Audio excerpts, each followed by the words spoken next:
Welcome back to the Halls of Mediocrity, and we are officially now at episode 6. Jeff, can you believe it? Honestly, it's been incredible. Time flies when you're having fun, and these have been a blast, and we got a great one today.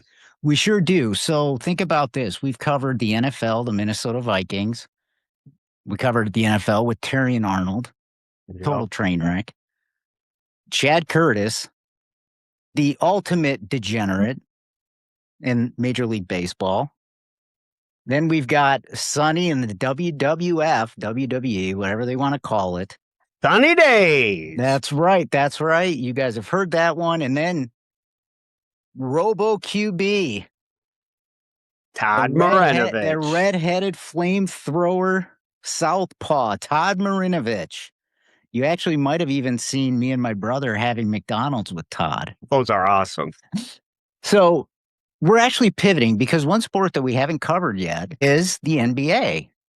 And you and I have a unique relationship to the NBA and professional basketball, don't we, Jeff? That's right. We've got an uncle, early NBA adapter as far as he was the trainer for the New York Knicks, the Detroit Pistons. Do you know what his biggest claim to fame is, Kev? I didn't know we were going to talk about it. Do you know? I know what Uncle Don's biggest claim to fame is. Well, there's a couple of them that I think are pretty big, but what's your opinion? Well, I'm going to give you my opinion. My opinion is when he was with the Knicks, one of his jobs was he had to hire ball boys for the New York Knicks. And who did he hire? He gave Marv Albert his first job at Madison Square Garden and in professional sports when Marv Albert was a teenager. That is correct. And, my opinion on his biggest achievement, well, his real biggest achievement was he was the assistant general manager of the Utah Stars in the ABA when they won an ABA championship. We were always fascinated by his big championship ring from the early 70s. But the other big one that I remember is that he tells the story. And Jayson Williams is behind you, played center for the New York Nets. He tells the story of a young kid on his lunch break from school would sneak into Madison Square Garden. He'd sit up in the rafters and he would watch the Knicks practice. Well, he knew he should be in school. So finally, he was designated. We got to go talk to this kid. And if he's going to come in here, it's fine. But, he's got to be put to work. He goes, sits down with the kid. Kid talks about he's playing basketball. He's a really good basketball player. Said, all right, well, here's the deal. If you want to come in during lunch, you're free to do it. But you got to go grab us lunch and bring it back over. Do you remember who that was, Jeff? I don't.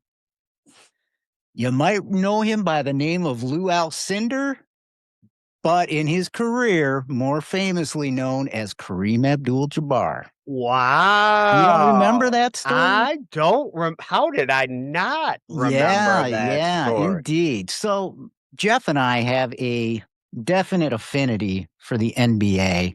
Let me throw you because one of more, our uncle. Boy. Let me throw you one more. Uncle Don getting some street cred. I know. Uncle Don's getting a good 10 minutes here. This is a trivia question. Yeah. What movie was Uncle Don's paraphernalia, old NBA paraphernalia, featured in? Air Bud. Air Bud. That's right. That's correct. I got to show you something since we're on Uncle Don. Excuse the break here, folks. So many of you may not know that Jeff and I will occasionally go on eBay and find us some good memorabilia. Jeff, I don't know if you'll be able to see this, but do you recognize this cover? Oh, I do. It's a little hard against the green screen. So Uncle Don is on this Sports Illustrated cover. I got this off of eBay a couple of months ago. Kev, you got to take a picture of that or something. Yeah, January 20th, 1958. It's a game between the New York Knicks and the Philadelphia 76ers. Wow. And you found that on eBay, huh? Yes. And you may not remember this too, Jeff. Aunt Marion, who was Uncle Don's first wife who passed away when I was a kid, she was actually one of the big head honchos with Madison Square Garden when it came to their marketing. Absolutely. Yeah. So this is the 50s. This is the era of the New York Knicks. The era of Ringling Brothers, Barnum and Bailey Circus, and WWF. Right. That was probably even before WWF days. Yeah. So we grew up on the NBA. We love the NBA, and for me, being 47, the era that our subject played in was the era I loved it the most. And Oh, that would have been late 80s, early 90s. Because who is our subject today, Jeff? New Jersey Nets superstar. And he was a superstar for a few years. He was. Jayson Williams. And again, go back. We're Piston fans, right? So think about dominant rebounders. And that's one area the Pistons, especially when we grew up, was great with. We had a lot of luck with really good defense and really good rebounders. So we went from Dennis Rodman, dominating, rebounding, defensive machine. And then the next guy that came in that you said, man, this guy reminds us of Dennis Rodman was Ben Wallace, right after he left Orlando. But when you take a look in between those two, Jayson Williams, he was our type of player, really. Defensive guy. And when you take a look at his career, he came from St. John's, right? Got drafted by Philadelphia. Did not do well in Philadelphia. Barely played. I think I read something, 13 minutes a game, and his stats are almost non-existent. He went to New Jersey. He was a hard worker. And he actually earned his contract and fought his way into the starting lineup and then fought his way into being a superstar. Well, as you say, as unceremonious as his time was with the 76ers, it was arguably less ceremonious starting with the New Jersey. New Jersey. They were New Jersey. Yeah, that's right. Yeah, They were New Jersey. You know why you're saying Brooklyn New York now. Yeah. You know why you're saying New York Nets too. We're talking about Uncle Don and the Utah Stars of the ABA. When Dr. J was with the Nets, that's what they were. They were the New York Nets. When they merged into the NBA, they became the New Jersey. So this is a guy who, by all appearances, and based on his early career, was at most going to be a role player. He was never a guy who was going to be a dominant player getting 30 minutes a game. That wasn't Jayson Williams. But as you said, he worked his ass off. And to his credit, he became a very, very good player. A really good player, a dominant defensive player, and a dominant rebounder who at the time, and we'll get into it, I'm sure you've got it on there, he had an injury that ended everything. And it was, honestly, I remember him getting injured. I was trying to look for the video today. I couldn't find the video. So, and again, it was late 90s. It's not like it is now where you can find those videos everywhere. But it was a pretty horrific leg break. But not only was he a good rebounder, he was turning into a good scorer too, a good down low scorer. So, yeah, absolutely right. And, it's interesting because, with this show, if he was just a good player, a great story, he wouldn't be on this show. We're not here because he was just an NBA player that had a mediocre career. Oh, no, folks. This is a guy who had an off-the-court issue, a pretty famous off-the-court issue. He had a few famous and if not by the grace of God, the Harlem Globetrotters may not exist. Yeah, exactly. I don't know if Sweet Georgia Brown was playing that night in his 55-room mansion, but honestly, it's a hard one for me because I'm not going to lie. And I don't know if you felt this way, Kev, as you were reading about him. This is my opinion on Jayson Williams. I think he's genuinely at heart, he's a pretty good guy that really got caught up in some horrific situations because of alcohol abuse. And I mean, he was a guy that went from being a great guy to being a terrible guy. And there was no in between. And even the night of the big accident, that kind of started because he was being a nice guy and invited this guy into his home. Exactly. And, I think he's one of these guys too, that he was very well regarded prior to this incident, not just as a player, but he had a good personality. I can remember seeing him on Sports Center and all that stuff. And he seemed like a very nice, easygoing guy, a lot of philanthropic work.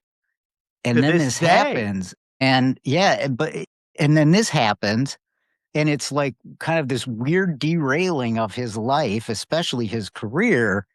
And he certainly put in a fair amount of effort to kind of get himself back on the rails.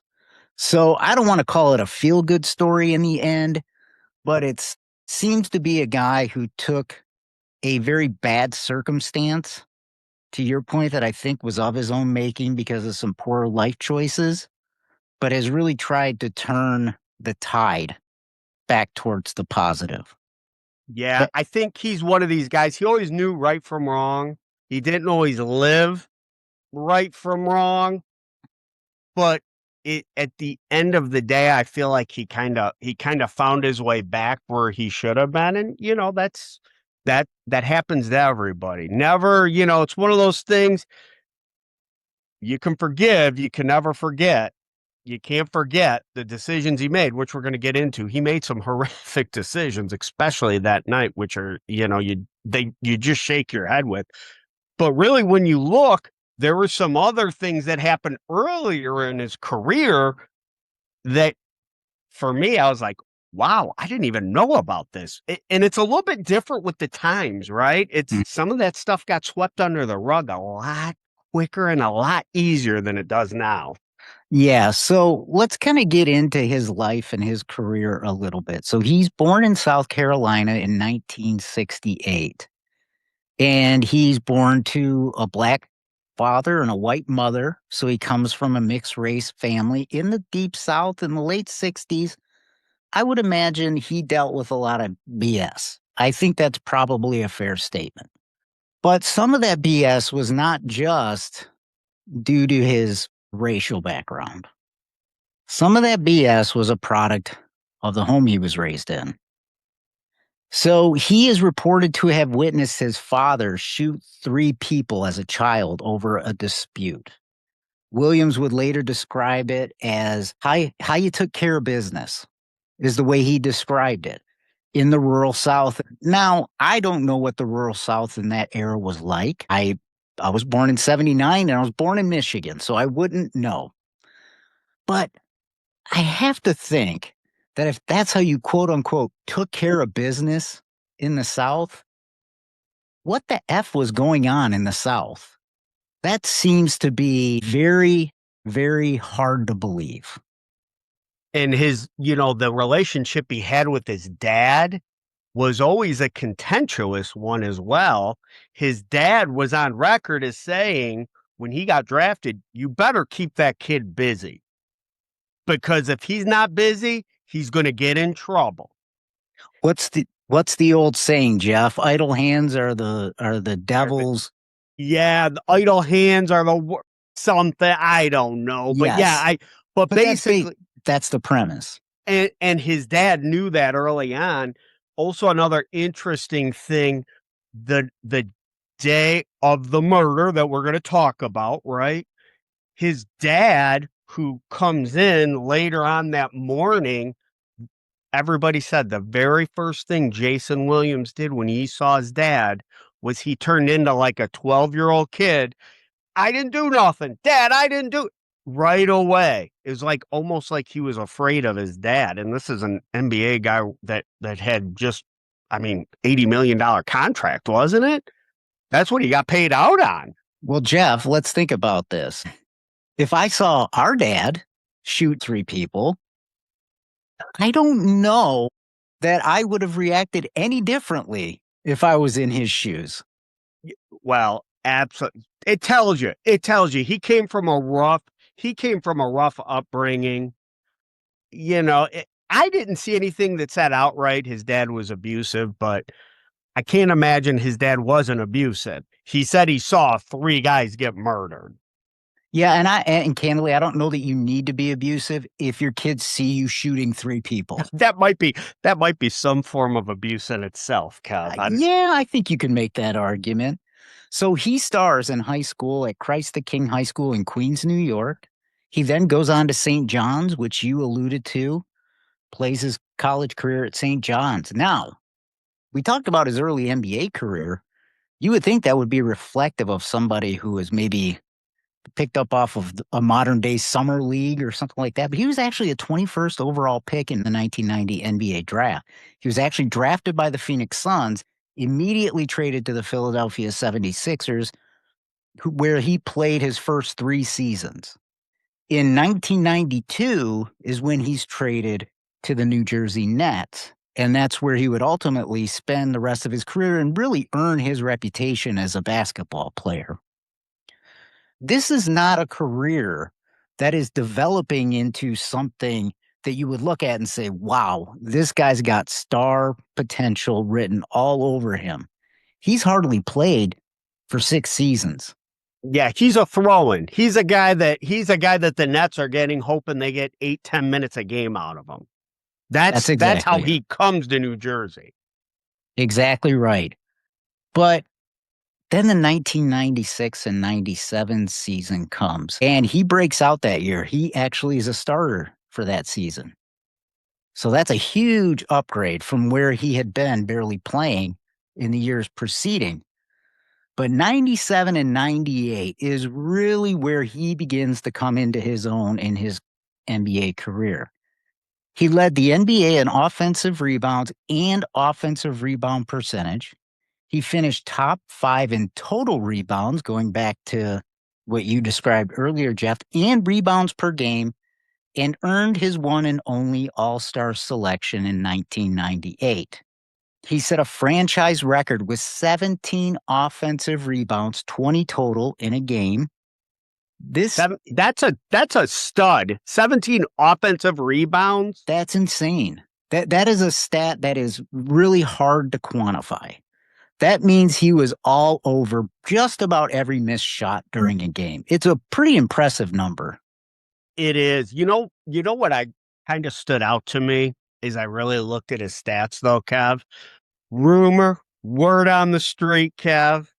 Don't know it to be true, but what, 95, 96, he starts to show life. 96, 97, 98 are his big years. Do you think maybe he knew who Mark McGuire's trainer was around that time? I don't know. Again, rumor on the street. Don't know it to be true. Yes. Is there a Balco connection anywhere? Exactly. I wonder. I don't know. I mean, either way, he was a stud, and he was a hard worker too. I remember that time frame because that was a time frame the Pistons were down. I loved watching that guy. And you know what? He was a fan favorite too. He was a guy the fans loved. New Jersey took to him. He was that franchise for those few years. You're absolutely right. So coming off the big season in 97, 98, this is when he signs his big contract, a 6-year, $86 million contract in 1999. And I want you to think about that. That 6-year, $86 million by today's standard is still a pretty damn good contract. I mean, I would love to put that in one of those calculators. What is that contract worth in 2026 money? You can pretty much double it. That's a ton of money. And again, he earned it. He was the face of the franchise. He was the face of the franchise at that point. Yeah, but sadly, as often happens when a lot of these big contracts get signed, I feel like this list is longer than the list of guys who sign big contracts and don't get injured. Yeah, April 1st, April Fool's Day, 1999, he suffers a career-ending injury when he collides with teammate Stephon Marbury and broke his right leg in a game versus the Atlanta Hawks. He had surgery the next day where he had a plate and 5 screws inserted into his leg. Not surprisingly, he missed the full 99-2000 season. He attempted a comeback, but then broke his left foot in practice, and he officially retired June 28th, 2000 at the age of 32. Now, because NBA contracts are guaranteed, he collected almost the entirety of that $86 million, despite only playing 30 games on that deal. Yep. So let's break that down a little bit further, Jeff. He got paid $86 million to play 30 games. Absolutely. But you know what? It's a guaranteed contract. It's a guaranteed contract. And I will tell you, in that case, I don't fault him for it. It wasn't like a hamstring issue.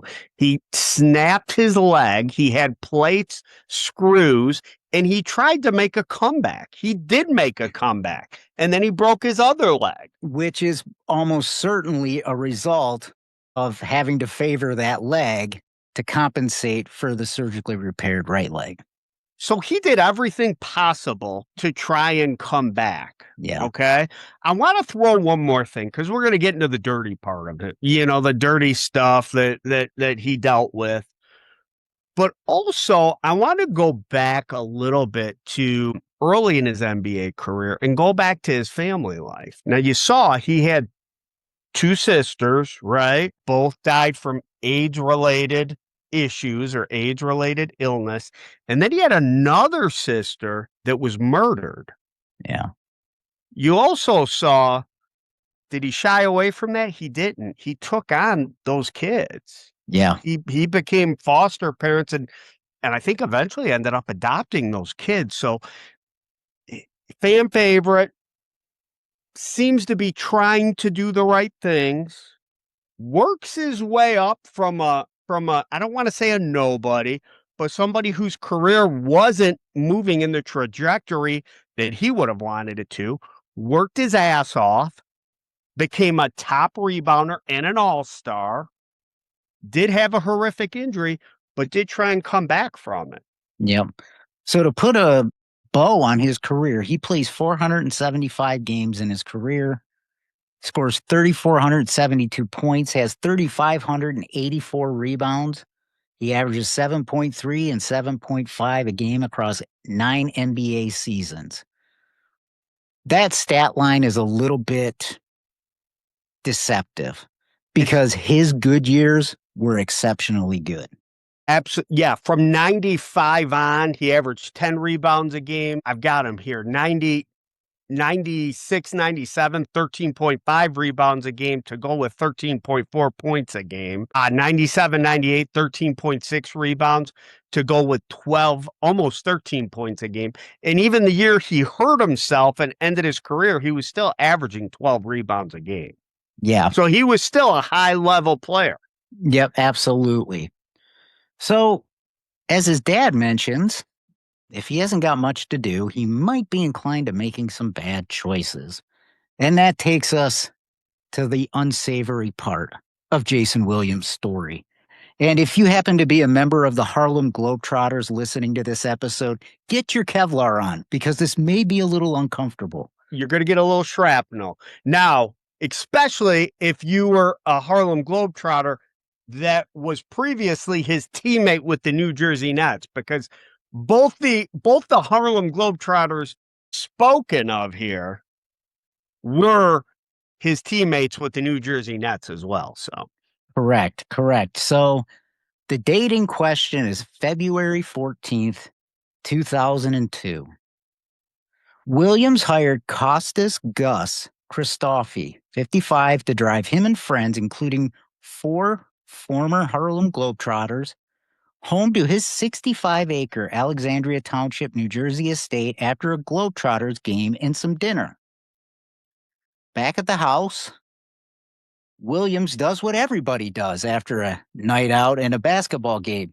He pulls out a 12-gauge shotgun, and he reportedly is wielding it near Christofi, showing it off while drinking. He said he never checked whether it was loaded, whether the safety was on, or where it was pointed. That seems a little hard to do if you've got a gun. You're not paying attention to where it was pointed, of all things. You can say, all right, yeah, I didn't know it was loaded. I didn't know the safety was on. But you're telling me you have a gun in your hand and you don't know where it's pointed? yeah, well, so go back to that. Okay, so they have a Harlem Globetrotters game. That's all part of a charity thing, right? That he's doing, that Jayson Williams is running. So again, good guy, Jayson Williams. Hey, I got this charity. Globetrotters are there. Hey, I got this huge mansion. Kev, did you see what he called that mansion? The No, what is mansion actually, I'll look it up. I forgot the name of it, but I thought it was a pretty neat name he gave it. I mean, it's a huge 40-room mansion, right? well, and it's on Bowling alley. 65 acres. Yeah. Bowling alley, indoor swimming pool, which he later uses like a dope to try and cover up what he did.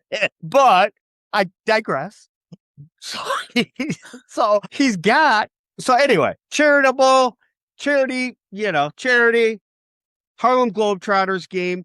They ring up about an $800 tab in 2002 at a bar, which means they're all hammered. 2 a.m., Gus, the 55-year-old limo driver, they like him. Like, hey, Gus, come on in, buddy. We're going to have fun. Well, this was common for Jayson Williams. He was a gun guy, and he loved to show off. And if you take a look at what happened, he's in his room. It's a Browning 12-gauge shotgun, okay? Yep. So this is like a Billy the Kid, click, click, click, boom, click, click, click, boom. So point of clarity, Jeff.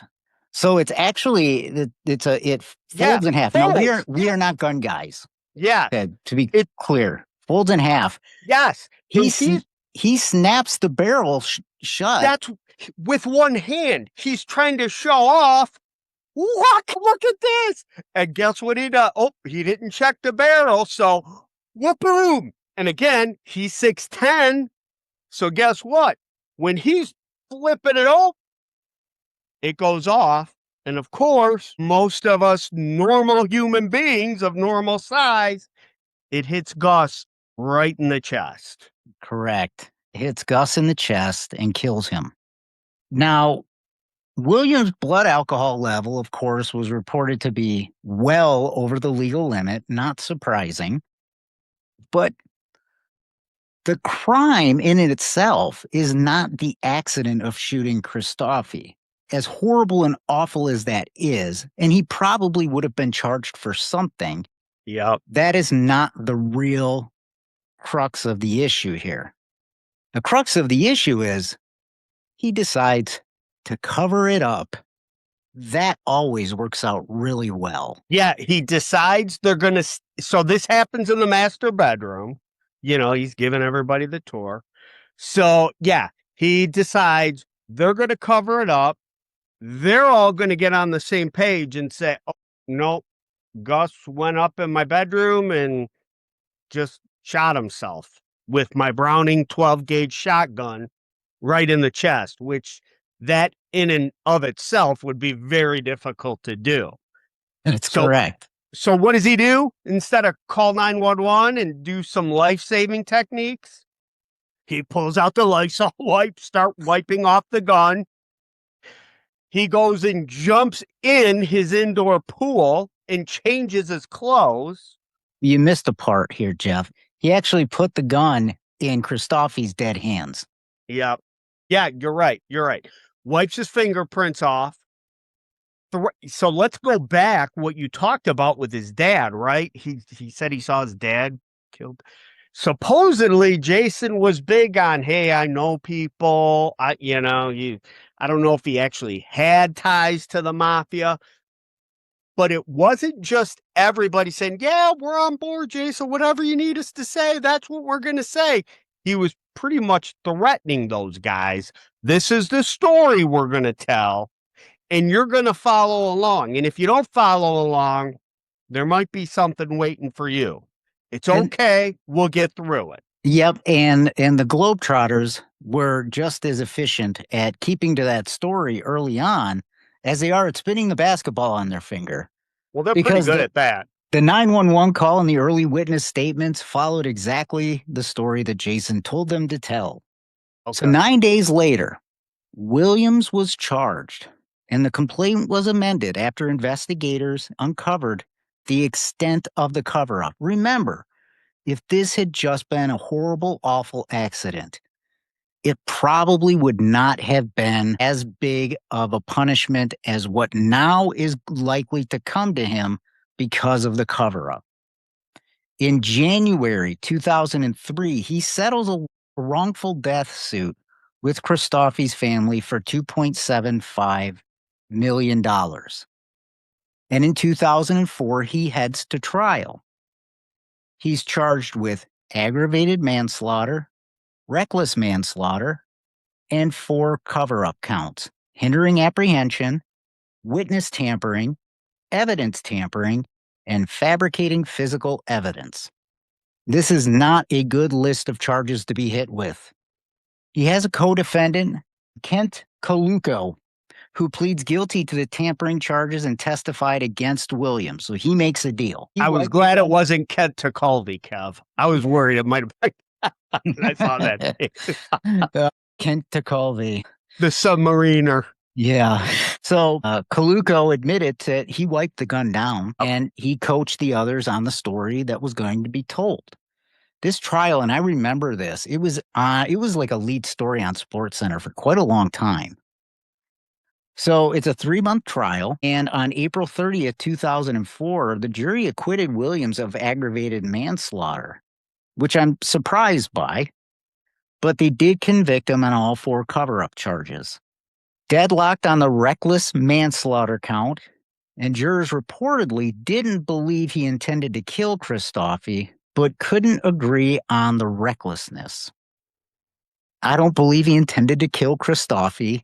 I don't think any of the information, even at the time, that people walked away with that belief.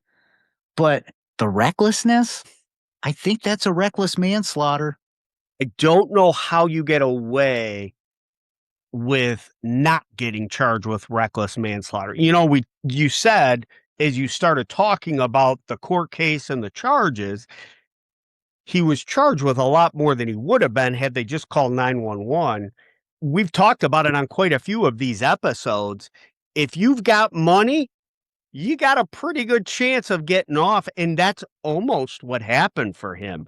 The deadlock is actually, if it were me or you, we were going to jail. We were going to jail for reckless manslaughter. Somehow, the jury got deadlocked, but he did get convicted on the witness and evidence tampering. And that started a whole appeals process, which, again, because he had money, he didn't have to go to jail for that. He was out while they were going through appeal and appeal and appeal. Yeah, absolutely. So, it's just a crazy story. Like, if there's ever a great example, what did mom always tell us when we were kids? Just tell the truth. It'll be better that way. Right? And it was an honest, drunken, stupid mistake, which, by the way, wasn't his first one with guns.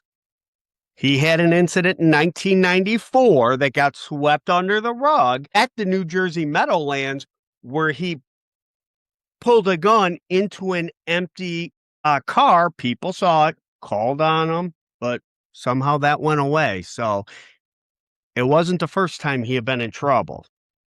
Yeah, pretty careless on the firearms side as well. Yeah, and you feel bad. So Gus Christoffi, the guy that was killed, by all accounts, great guy, limo driver. He was the guy a lot of the superstars, actually, they would ask for him because they all loved him so much, and he was such a fun guy to have and drive around. And again, that's, you saw the good and the bad of Jayson Williams throughout that whole night, right? The good thing, it's a charitable event. Yeah. The good thing is he's got his buddies that are playing for the Harlem Girl. Hey, come on, I'm going to take you out. We're going to have a night out. I'm going to take you back to my place.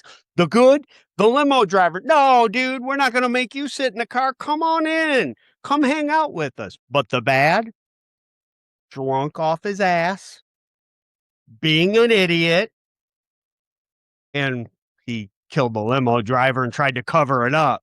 So you see the good and the bad. What his dad said about him, everything all into one. Unfortunately. Yeah, and the crazy thing about this is that his sentencing was deferred pending the resolution of the manslaughter retrial. Yeah, and the reckless manslaughter. Yep, absolutely. Yeah, so this case drags on for years. So in the interim, you jump to April 2009, he's tasered by the NYPD in his hotel room after violent suicidal behavior while intoxicated with Yep, numerous empty prescription pill bottles found in his room. yep. He was falling apart. Yes. Well, think about it. It's been almost 5 years and there's still no resolution around this. I don't mean to make excuses for him, but I got to imagine living in that limbo for that long has got to take a mental toll on somebody. He admits it later on in life. The guilt of what he had done ate away at him, and it was eating him alive. Yep. So, May 2009, he's arrested outside a Raleigh, North Carolina nightclub just a few hours down the road from me for punching a man in the face. The charge was later dismissed after witnesses said he was just breaking up a fight. So I think you can give him a little bit of a pass on that one. Witnesses said he was breaking up a fight. Now the question becomes, who are the witnesses? His buddies, Harlem Globetrotters, or Yeah, was Curly Neal in the house? unknown bystanders? We don't know, but the charges were dismissed. Sadly, his beloved father, the shining example to Jayson as a young child, shooting people in front of him, passes away around this time as well. Now, regardless of what you think about the father and maybe some of the poor parenting decisions he made, like shooting people in front of his kid, I'm sure it was a difficult time, just continues bad thing after bad thing after bad thing compounds. He's in a pretty tough state, I'm sure. Finally, we turn the calendar over to a new decade. On January 5th, 2010, you're thinking new decade, fresh start. That would be incorrect. He's arrested for DWI after crashing his SUV into a tree in lower Manhattan, just a week before his plea deal in his manslaughter case. On January 11, 2010, rather than face a retrial on reckless manslaughter, remember it was a deadlocked jury, he pleaded guilty to a reduced charge of aggravated assault by recklessly causing bodily injury with a deadly weapon. On February 23rd, a little over a month later in 2010, he is sentenced by Superior Court Judge Edward Coleman to 5 years in state prison, concurrent with the earlier cover up convictions, with 18 months of mandatory parole ineligibility under New Jersey's Graves Act, which is a gun offense. He gave a tearful apology to the Christoffi family at sentencing. He was separately sentenced to up to a year on the New York DWI charge. He served his time in a New Jersey state facility. He was paroled in 2011 August, then transferred to Rikers Island for the DWI sentence and released entirely in April of 2012 after about 26 months total in custody. Isn't that something? Because Rikers Island, from what I know, is a pretty tough prison to go to. Yeah, everything I've ever heard from Rikers Island had been TV shows and movies, and it sounds like a very tough place to do some time. So, can I go back real quick? Yeah, I think if I'm just spitballing here, but I mean, for a place like Rikers Island, I mean, you got to have somebody probably like the big boss man to keep things in order at Rikers Island. Would you Yeah. agree? Well, Kev, I do, but I know during that time he was in Cobb County, Georgia. So he Oh, was, okay. So no, yeah. no affiliation with Rikers Island. So as we go ahead, Jeff. Well, I was just going to say, we talked a little bit about like the whole cover up. So I found a little section here just on why the cover up didn't pass the smell test and police knew right away. And, just a couple things. The forensic reality of it, investigators noted Christoffi was shot from several feet away, right? They could tell right away. Look, if he would have shot himself, It's right there. It's somebody shot him from a He distance. probably would have had a huge hole in his body. Exactly. He had no residue. So normally, if you're going to shoot yourself, especially that gun, you're going to have gun. You're going to have which is Gunshot residue. why, yeah, which is why Jayson Williams went and jumped in the pool, right? But he had none of that. And at first, it sounded like they were all sticking to the story. Once everybody got split apart, so you had Chris Morris over here, Benoit Benjamin over here. What's his name? It was his brother or his stepbrother, Victor Santiago. They had him once they're all apart, all the stories start to crack, which is, and quite frankly, especially the Globetrotters, they were done. They're like, no, forget it. They knew they were going to get got, and they just wanted to get out of it and tell them what really happened. So the family got $2.75 million. They loved Gus. Gus was a popular guy, just like Jayson Williams was a popular guy. It's a sad story all the way around. It really is. It really is. But you go back to what Mom said, right? Hey, Mom never said this. But hey, if you F up, I'm putting that part in. That's what I said to my kids. Yeah, Except I didn't say F. Look, if you F up, we'll deal with it. Don't make it worse and make me have to uncover 20 lies to get to the F up part. Yeah. Let's just deal with it. Yeah, you're exactly right. And, it's crazy because you talk about Benoit Benjamin, was it Chris Morris? Both of those guys, once they separated everybody, that's when, they started chirping, right? That happens in a lot of cases where there's multiple potential people involved. When they're all together, the story stays the same. But good investigators know you gotta break them up because somebody will crack and you'll get the real truth. And this is what happened with Jayson, sadly. So he's released in 2012. Now he's got a fresh start, literally a fresh start. And he's spoken very publicly about having a severe alcoholism and dealing with that for many years, having a relapse after he was released.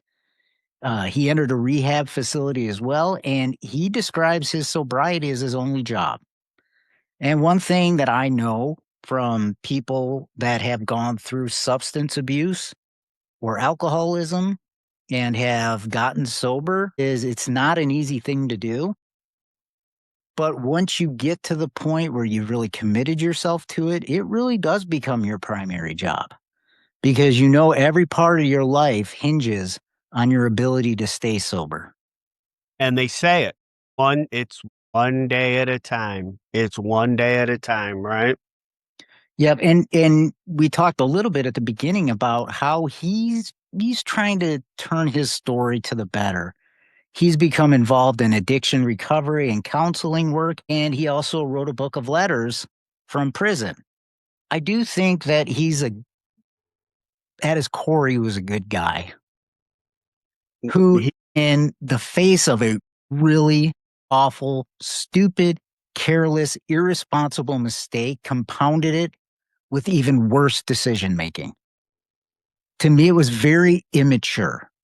And that's what happens when you put a lot of money, again, young guy, and I get it. Later in his career, he was retired, but let's be honest. He's a testosterone-filled male, right? Alpha male, drunk, got a ton of money. He feels like he's above the law.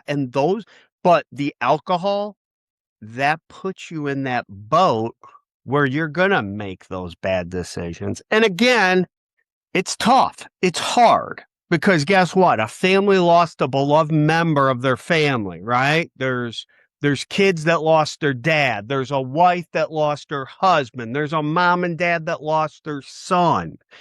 It's hard and it's a bad situation all the way around. I will give him credit though, since he's come out of jail, he's turned his life around and he has tried to use it to make a positive impact and basically said as much. Yeah. that's what I'm going to do with the rest of my life. I'm going to try and make a positive impact as much as I can. So, Yeah, I think reading through this one and preparing for this one, this was a sad one because this is a scenario, unlike Chad Curtis, where all the indicators were there, he was a train wreck. Unlike Sonny, all the indicators were there, she was a train wreck. both those cases, neither one of them ever took responsibility. They never took a responsibility for a thing. They got up and they blamed everybody else. Go ahead. Yeah, and I think to his core, Jayson Williams was a good guy. I don't think he had any malice or ill intent or desire to hurt anybody, frankly. I think he was careless, foolish, stupid, made one bad mistake and compounded it with others. And my hope for him is that his post-release life continues to go well and he can use the rest of his life to do good and overshadow the stain of this event. Can I throw something at you? Yeah. So, since his release, Jayson Williams is currently dedicating his time to community rehabilitation programs and corporate athletic consulting, utilizing his personal history with addiction, legal troubles, and incarceration to help others rebuild their lives. Okay, so there's a few things he's in. Rebound on the road. Williams partnered with Nassau County and Nassau Community College to launch this free 8-week job training program. It provides individuals facing homelessness, criminal records, or substance abuse with training required to earn a CDL and secure truck driving jobs. He was always big in like trucks, truck driving. The other one, the Rebound Institute.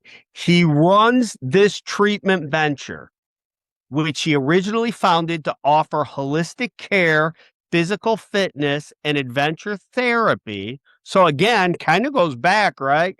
Athlete, adrenaline rush, physical fitness for individuals battling addiction.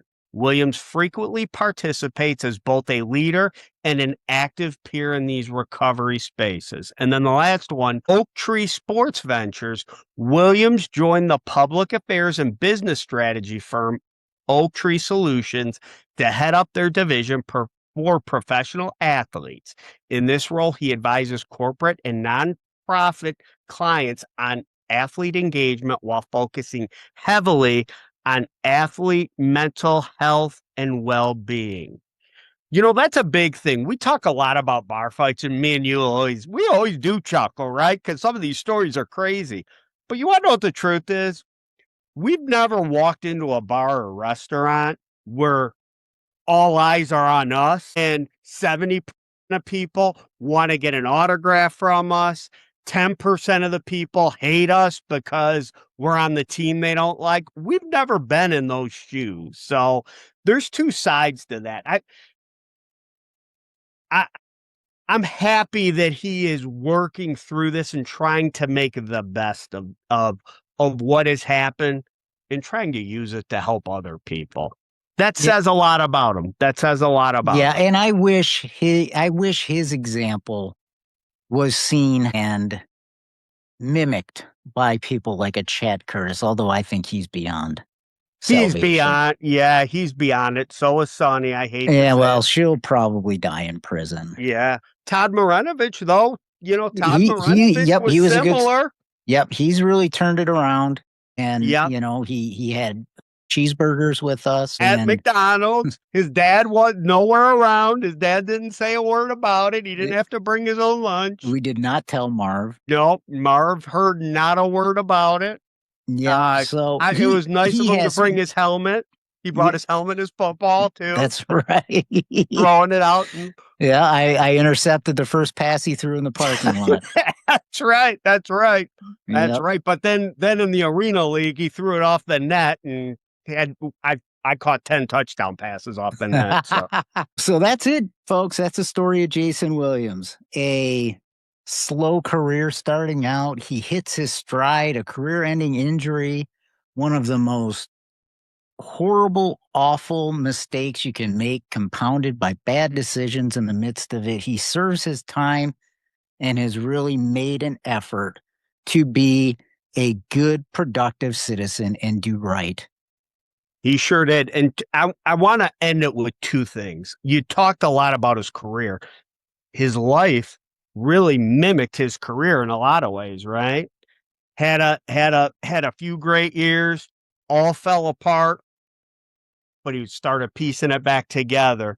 The second thing, and we didn't talk a lot about it, he was a fan favorite, charismatic. He was in those years, he was the New Jersey Nets. Before this happened, he was employed to be on their NBA broadcast. And I tell you, if none of this happens, I don't know how much you remember, because you were about 12 or 13 at the time. I guess you were a little bit older. Yeah, I was older. I remember. Yeah, you were like 18. No, you were in Yeah. high school. But back then, he was really good. That could have been his career. He could be the modern day Charles Barkley now. When you look on TikTok and you see a bunch of, Charles Barkley top 10, that could have been Jayson Williams, because he was that funny and he was that good. So he paid the penalty for his sins. Unfortunately, Gus paid the penalty for it, but we're here in 2026 and he's trying to make amends every single day. So, and that's all of us can do. Yeah, that's all of us can do, and that's all we could hope for too. Jeff, that was the story of Jayson Williams. A heck of a story. Interesting story, sad story, but it's showing signs that it's going to end in a much better way than it hit in the midpoint. That's right. That's right. And we got to talk about the Harlem Globetrotters too. We got to talk about the Harlem Globetrotters. Uncle Don got his own segment. I think that's got to be its own little podcast in itself. Yeah, and we miss Uncle Don for sure. Yep. I think that was my favorite his driver. Part. I'm sure. Yeah, I'm sure he would be disappointed that we talked about him in an episode about basically a negligent homicide, but we did talk about him. And honestly, Kev, I'm glad you said that about Lou Alcindor or Kareem Abdul-Jabbar. I don't remember that story at all, and I don't know how I don't remember that story. Yeah, shame on you, Jeff. You should know better.